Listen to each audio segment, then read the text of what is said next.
Fred Film Radio, I'm Laura Della Corte from the 81st Venice Film Festival. I'm pleased to be joined today with the director Peter Kerekes of the movie Wishing on a Star in the section Orizzonti. How are you today?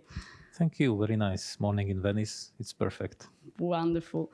So I'm curious, what initially attracted you to the story of Luciana and, an Italian astrologer despite your initial reluctance, right? Well, it was not my idea. Okay. It was the idea of Erika Barbiani, the producer and the scriptwriter of this film.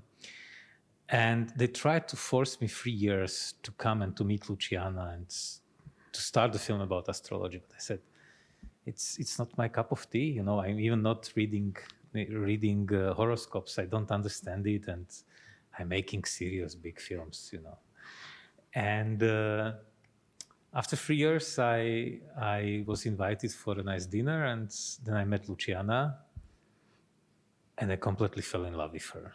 She's such a fantastic protagonist. She's such a, not even a protagonist, she's a fantastic person.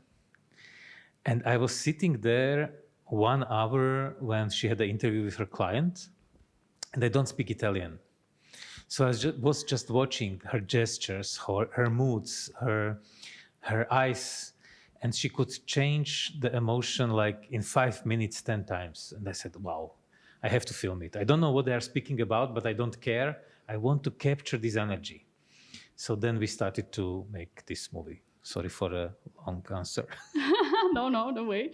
So you mentioned also that every character, we have a lot of characters inside your movie, in Wishing on a Star reflects like a kind of a piece of yourself. So could you elaborate on which aspect of your own life you saw these characters, especially the twins, please? Okay. I've got the younger sister. Okay. And I always try to organize her life because I think that I know everything better. So I think this is reflecting the twins' relationships a little bit. Even we don't have such an Italian relationship than we are much more calm.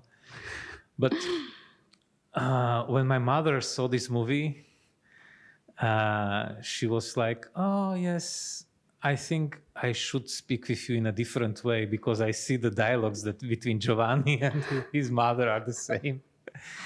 And when my daughter saw this movie, they said, yeah, you filmed Barbara as us because you are a completely absent father. You are always on film festivals, never at home. So I think, except Alessandra, maybe there is a bit of me in every protagonist. Nice, so nice. And also, I'd like to ask something more about the concept of the inner and the outer journeys that, plays like a significant role in the film. And I found it interesting that they are doing that like on the birthday date. So do you believe that actually the physical travel is necessary for a person like to give some kind of transformation to their self, or it's more like the inner journey that, serve for this scope? I think both are important. Important is that you make some ritual, because even the inner journey is not just the inner journey. Like you have to turn your home to Alaska or to Yekaterinburg or to Sahara. So you make a ritual, and this changing the everyday life, this going out of the everyday life is super important. So I think both are important. And I really liked also the relationship between Luciana and her daughter.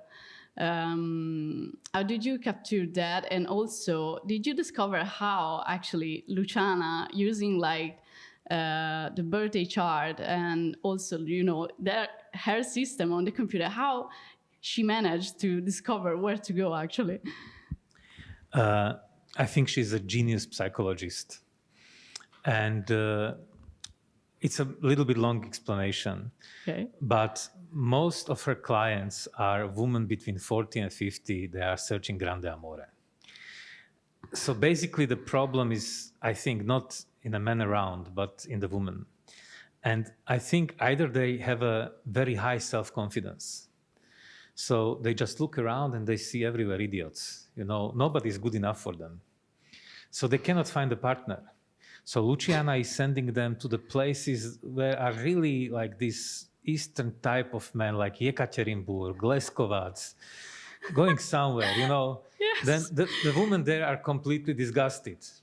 Then coming back to Italy and they see, oh, wonderful, these guys, they don't have, like they shave, they brush their teeth, they don't have vodka breath, and they immediately fell in love. Yes. I tell you, this is a very primitive, simple, but she's much more complex. But if you want to describe it in essence, so basically this is how she's working. Okay, thank you so much. We have been talking to Peter Kerekes, director of Vision on a Star in the Section Orizzonte. This is Laura Della Corte for Fred, the Festival Insider. Thank you so much. Thank you.